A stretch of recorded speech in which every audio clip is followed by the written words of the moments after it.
Hi hello friends, welcome back to channel flavour சமையல். நம்ம இந்த வீடியோவில் என்ன பார்க்க போகிறோம் பார்த்தீங்கன்னா, ரொம்பவே சூப்பரான ரொம்பவே டேஸ்டியான சிக்கன் கட்லெட் தான் பண்ண போகிறோம். பார்த்தீங்கன்னா வெளியில் நல்ல கிறிஸ்பியாகவும் உள்ளே நல்ல ஜூஸியாகவும் இருந்துச்சு. டேஸ்ட்டு ரொம்பவே சூப்பராக இருந்துச்சு. சின்ன பிள்ளைங்கலேருந்து பெரியவங்க வரைக்கும் எல்லாருமே ரொம்பவே விரும்பி சாப்பிடக்கூடிய ஒரு ரெசிபின்னு கூட சொல்லலாம்.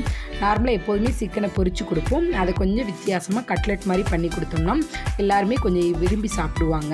இப்போ இந்த ரெசிபிக்கு தேவையான பொருட்கள்லாம் என்னென்னு பார்ப்போமா? அதுக்கு முன்னாடி என்னோட சேனலை ஃபஸ்ட் டைம் பார்க்குறீங்கன்னா ஃப்ளேவர் சமையலை சப்ஸ்கிரைப் பண்ணிக்கோங்க. பெல் பட்டன் நமக்கு கூடவே லைக் பண்ணி தட்டிடுங்க. அப்போ தான் நான் அடுத்து போடுற வீடியோ நோட்டிஃபிகேஷனில் வரும். இப்போது நம்ம வீடியோக்குள்ளே போகலாம். அதுக்கு பார்த்தீங்கன்னா நான் 1/4 கிலோ அளவுக்கு போன்லெஸ் சிக்கன் எடுத்து வச்சுருக்கேன். அடுத்து பார்த்தீங்கன்னா ஒரு 2 உருளைக்கிழங்கு நல்லா வேக வச்சு தோல் எடுத்து வச்சுக்கோங்க. அடுத்து நல்ல ஒரு பெரிய சைஸ் வெங்காயத்தை குட்டி குட்டியாக கட் பண்ணி எடுத்து வச்சுருக்கேன். அப்புறம் பார்த்தீங்கன்னா கொஞ்சமாக மல்லிச்சலையும் கட் பண்ணி எடுத்து வச்சுருக்கேன். அப்புறம் கொஞ்சம் கரம் மசாலா, அப்புறம் கொஞ்சம் மிளகாய்த்தூள், கொஞ்சம் மஞ்சள் தூள், இது எல்லாமே உங்களுக்கு காரத்துக்கான எடுத்துக்கோங்க. அப்புறம் பார்த்தீங்கன்னா தேவையான அளவுக்கு உப்பு எடுத்திருக்கேன். அப்புறம் பார்த்தீங்கன்னா நம்ம எடுத்து வச்சுருக்க சிக்கனை நல்லா க்ளீன் பண்ணி எடுத்து வச்சுருக்கோம்னா அதை ஒரு மிக்ஸி ஜாரில் போட்டு நல்லா அரைச்சி எடுத்துக்கிடுவோம். நல்லா போன்லெஸ் சிக்கனாக பார்த்து எடுத்துக்கோங்க. அப்போ தான் அந்த ரெசிபிக்கு ரொம்பவே சூப்பராக இருக்கும். இப்போ இதை அரைச்சி எடுத்துக்கலாம். இப்போ பார்த்தீங்கன்னா சிக்கன் எல்லாத்தையுமே நல்லா அரைச்சி எடுத்தாச்சு. இதை வேற ஒரு பவுலுக்கு மாற்றி எடுத்துக்கிடுவோம்.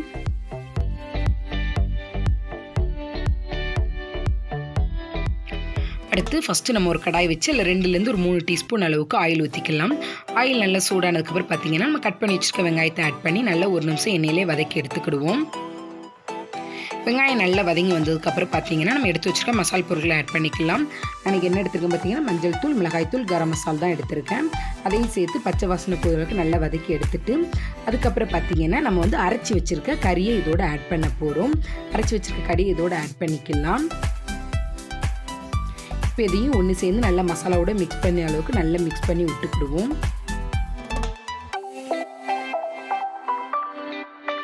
இப்போ பார்த்தீங்கன்னா இதை நல்லா கலந்து விட்டாச்சு. இதை மூடி வச்சு ஒரு 5 நிமிஷம் நல்லா வேக வச்சு எடுத்துக்கிடுவோம். பாதி அளவுக்கு நம்ம இதில் வேக வச்சுட்டோம்னா அடுத்து நம்ம பொரிச்சு எடுக்கும்போது கரெக்டாக இருக்கும். இப்போ பார்த்தீங்கன்னா அந்த சிக்கன் உள்ள தண்ணி எல்லாமே போய் நல்லா ஓரளவுக்கு வேக வச்சு நம்ம எடுத்துட்டோம். இதை நல்லா எல்லா பக்கமும் ஈவனாக குக்காரளவுக்கு நல்லா மிக்ஸ் பண்ணி விட்டுக்கலாம். நல்லா மிக்ஸ் பண்ணதுக்கப்புறம் இதை நல்லா ஆற வச்சு எடுத்துக்கிடுவோம். ஆறினதுக்கப்புறம் நம்ம உருண்டை பிடிக்க கரெக்டாக இருக்கும். இது நல்லா ஃபஸ்ட்டு ஆறட்டும். இது ஆறிட்டு இருக்க டைமில் மற்ற பொருட்கள்லாம் நம்ம ரெடி பண்ணி எடுத்துக்கலாம். பார்த்தீங்கன்னா நம்ம வேக வச்ச உருளைக்கிழங்கு நல்லா மசிச்சு எடுத்துக்கணும். நான் பார்த்தீங்கன்னா நம்ம இந்த கேரட் துருவில் வச்சு நல்லா துருவி எடுத்துக்கிறேன். ஈவனாக நல்லா ஸ்ப்ரெட் ஆயிரும். நல்லா மசிச்ச மாதிரி இருக்கும். கைட்டு கூட கொஞ்சம் கொஞ்சம் கட்டிடும். துருவும் போது நல்லா ஈஸியாகவே இருக்கும். அதனால் உருளைக்கிழங்கு நல்லா நான் துருவி எடுத்து வச்சுட்டேன். நான் பார்த்தீங்கன்னா 1/4 கிலோ அளவுக்கு சிக்கனுக்கு 2 உருளைக்கிழங்கு எடுத்திருக்கேன். நல்ல மீடியம் சைஸ் உருளைக்கிழங்கா. அடுத்து ஒரு பவுல் எடுத்துக்கோங்க. அதில் 2 டேபிள் ஸ்பூன் அளவுக்கு மைதா மாவு ஆட் பண்ணிக்கலாம். அப்புறம் பார்த்தீங்கன்னா அதில் கொஞ்சமாக உப்பு ஆட் பண்ணிக்கோங்க. ஒரு 1/4 கப் அளவுக்கு தண்ணி ஊற்றி நல்லா கட்டி எதுவுமே இல்லாமல் நல்ல திக்கான ஒரு பேட்டருக்கு ரெடி பண்ணி கலக்கி எடுத்து வச்சுக்கிடுவோம். இப்போ பார்த்தீங்கன்னா இந்த மேல் மாவு நம்ம கோட்டிங்க்கு மாவு ரெடி பண்ணியாச்சு. அடுத்து பார்த்தீங்கன்னா நான் கார்ன்ஃப்ளெக்ஸ் நல்லா மிக்சியில் போட்டு கொரகொரன்னு பவுடர் ஆக்கி வச்சுருக்கேன். நீங்கள் பிரெட் க்ரம்ஸ் இருந்தாலும் எடுத்துக்கலாம். இப்போ பார்த்தீங்கன்னா நம்ம சிக்கனும் நல்லாவே ஆறிடுச்சு. இதை கைட்டே நல்லா எல்லா பக்கமும் நல்லா கட்டி எதுவுமே இல்லாமல் நல்லா உதுத்து விட்டுக்கிடுவோம். நல்லா உதுத்து விட்டாச்சு. அதுக்கப்புறம் பார்த்தீங்கன்னா நம்ம வேக வச்ச உருளைக்கிழங்கு இதோடு சேர்த்து ஆட் பண்ணிக்கலாம். இதையும் ஒன்று சேர்ந்து எல்லாம் ஒன்று சேர்ந்து அளவுக்கு நல்லா மிக்ஸ் பண்ணி எடுத்துக்கிடுவோம். இப்போ பார்த்தீங்கன்னா உருளைக்கிழங்கு சிக்கனையும் நல்லா மிக்ஸ் பண்ணி எடுத்தாச்சு. அடுத்து பார்த்தீங்கன்னா நம்ம கட் பண்ணி வச்சுருக்க மல்லித்தலையும் ஆட் பண்ணிக்கலாம். அப்புறம் இந்த சிக்கனுக்கு தேவையான உப்பும் இதோட ஆட் பண்ணிக்கிடுவோம். இதை எல்லாத்தையும் ஒன்றா சேர்ந்து நல்லா மிக்ஸ் பண்ணிக்கிடுவோம். உங்களுக்கு கொஞ்சம் தண்ணி இருக்கிற மாதிரி இருந்துச்சுன்னா கொஞ்சமாவது பிரெட் க்ரம்ஸ் அல்லது மைதா மாவு கொஞ்சம் ஆட் பண்ணிக்கோங்க.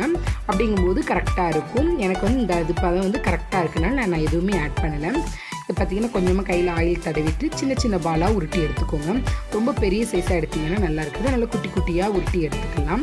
உருட்டி நல்லா ஃப்ளாட்டாக வடைக்கு தட்டுற மாதிரி தட்டி எடுத்துட்டு அதுக்கப்புறம் பார்த்தீங்கன்னா நம்ம மிக்ஸ் பண்ணி வச்சுருக்க மாவில் ஒரு கோட்டிங் கொடுத்துக்கிடுவோம். இப்படி கோட்டிங் கொடுத்தா தான் நம்ம பிரெட் க்ரம்ஸ் ஈஸியாக எல்லா பக்கமும் ஈவனாக ஒட்டும். அப்புறம் நம்ம எடுத்து வச்சுருக்க கார்ன்ஃப்ளெக்ஸில் நம்ம போட்டுக்கலாம். நல்லா கார்ன்ஃப்ளெக்ஸில் எல்லா பக்கமும் கோட்டார அளவுக்கு நல்லா உருட்டி தட்டி எடுத்துக்கிடுவோம். பார்த்தீங்கன்னா எல்லா பக்கமும் கார்ன்ஃப்ளெக்ஸ் கோட் பண்ணி எடுத்தாச்சு. இதே மாதிரி எல்லாத்தையும் நம்ம ஃபஸ்ட்டு ரெடி பண்ணி வச்சுக்கிடுவோம்.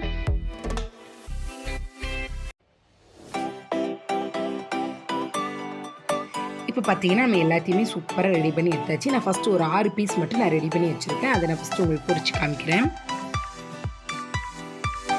அதுக்கு பார்த்தீங்கன்னா ஒரு கடாயில் ஆயில் ஊற்றி ஆயில் நல்லா சூடு பண்ணிக்கலாம். இது ரொம்ப ஹீட்டாகவும் இருக்கும்னா நார்மல் சூடில் இருந்தால் தான் நம்மளுக்கு நல்லா எல்லா பக்கமுமே உள்ளேயும் நல்லா வெந்து ரெடி ஆகிடும். வெளியே நல்லா கிறிஸ்பியாக கிடைக்கும். ஓவர் ஹீட் ஆகிட்டுனா உள்ளே வேகாது. அதனால் நார்மல் ஹீட்டில் நம்ம போட்டு ஒவ்வொன்றா போட்டு பொரிச்சு எடுத்துக்கலாம்.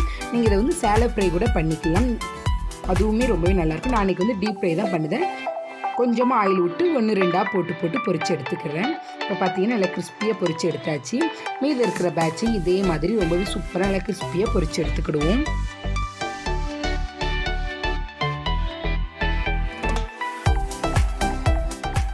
பார்த்தீங்கன்னா ஃப்ரெண்ட்ஸ் ரொம்பவே சூப்பரான டேஸ்டியான இல்லை க்ரன்ச்சியான சிக்கன் கட்லெட் பண்ணிட்டோம்.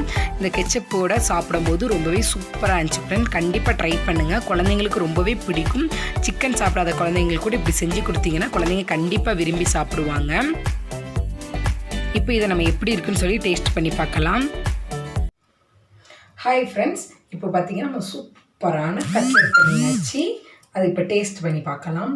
ரொம்பவே சூப்பராக கிறிஸ்பியாக இருக்குது. கண்டிப்பாக நான் ட்ரை பண்ணுங்கள். டேஸ்ட் பண்ணி காமிக்கிறேன்.